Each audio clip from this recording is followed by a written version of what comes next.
एक समय की बात है जब भगवान श्री कृष्ण वृंदावन में गोपियों और गोपों के साथ खेतों में खेल रहे थे।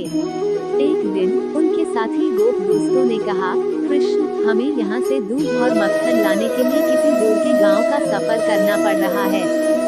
श्री कृष्ण ने मुस्कुराते हुए कहा, तुम न चिंता करो, मैं तुम्हारे साथ हूँ। रास्ते में एक भिखारी ब्राह्मण ने कृष्ण से कुछ खाने के लिए आग्रह किया। श्री कृष्ण ने अपना आधारित भिक्षा ब्राह्मण को दिया, जो उसकी मधुरता और कृपाशीलता से प्रभावित हुआ। उसने कहा, कृष्ण, तुम वास्तव में परमात्मा हो, मैं तुम्हें आपके दिव्य स्वरूप में पहचानता हूँ। कृष्ण ने मुस्कुराते हुए उसे आशीर्वाद दिया और उसे कहा, तू जो भी कार्य कर, उसमें ईश्वर की भावना रख और सब कुछ भगवान की प्राप्ति के लिए कर। इसके बाद भिखारी ब्राह्मण ने अपनी जीवन शैली में सकारात्मक परिवर्तन किया और भगवान की भक्ति में लग गया। इसका सबक यह था कि किसी भी कार्य में भगवान की स्मृति और भक्ति से ही असली मोती प्राप्त होता है। ब्राह्मण ने भगवान श्री कृष्ण के आदर्शों का पालन करते हुए अपना जीवन यापन करना शुरू किया। वो नियमित रूप से पूजा करता और अपनी सारी दिनचर्या में ईश्वर की स्मृति में रहता था। एक दिन उसे गांव वालों ने कहा, तुम्हारा जीवन परिवर्तित हो गया है, हम भी तुम्हारी तरह ईश्वर की भक्ति में रुचि लें। ब्राह्मण के उत्साह ने गाँव वालों को प्रेरित किया और वे भी भगवान की भक्ति में रुचि लेने लगे। समय के साथ गांव में एक अद्भुत परिवर्तन हुआ, जहां भक्ति और सात्विक जीवन के मूल्यों का समर्थन किया जाने लगा।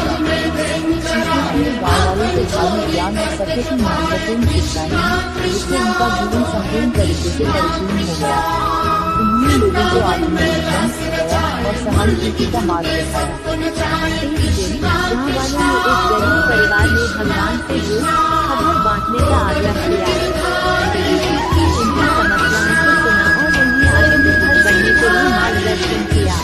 इसके परिणामस्वरूप गाँव में समृद्धि हुई और लोग एक दूसरे के साथ प्यार और समर्पण की भाव से जुड़ गए। इस कहानी से हमें यह सीखने को मिलता है कि ईश्वर की भक्ति और उसके आदर्शों का पालन करने से हम अपने जीवन को सफल और प्रेरणादायक बना सकते हैं। गांव में एक दिन एक गोपी अपने परिवार के साथ श्री कृष्ण के पास गई और उनसे अपने जीवन के कुछ समस्याओं का समाधान मांगा। श्री कृष्ण ने उसे आत्मसमर्पण और संतुलन के महत्व के बारे में सिखाया। उन्होंने कहा, जीवन में हमें सभी क्षेत्रों में संतुलन बनाए रखना चाहिए। आत्मसमर्पण के माध्यम से ही हम अद्वितीयता में भगवान को प्राप्त कर सकते हैं। उस गोपी ने श्री कृष्ण के उपदेशों को अपने जीवन में लागू किया और उसने देखा कि उसकी समस्याएं धीरे धीरे सुलझने लगी। वह भी आत्मसमर्पण और संतुलन के माध्यम से अपने जीवन को समृद्धि से भर देने लगी। इसके बाद गाँव वाले भी श्री कृष्ण की शिक्षाओं का पालन करने लगे और उन्होंने अपने जीवन को सकारात्मक रूप से परिवर्तित किया। इस प्रकार श्री कृष्ण के उपदेशों ने सभी को सच्चे धर्म और सही मार्ग पर चलने के लिए प्रेरित किया।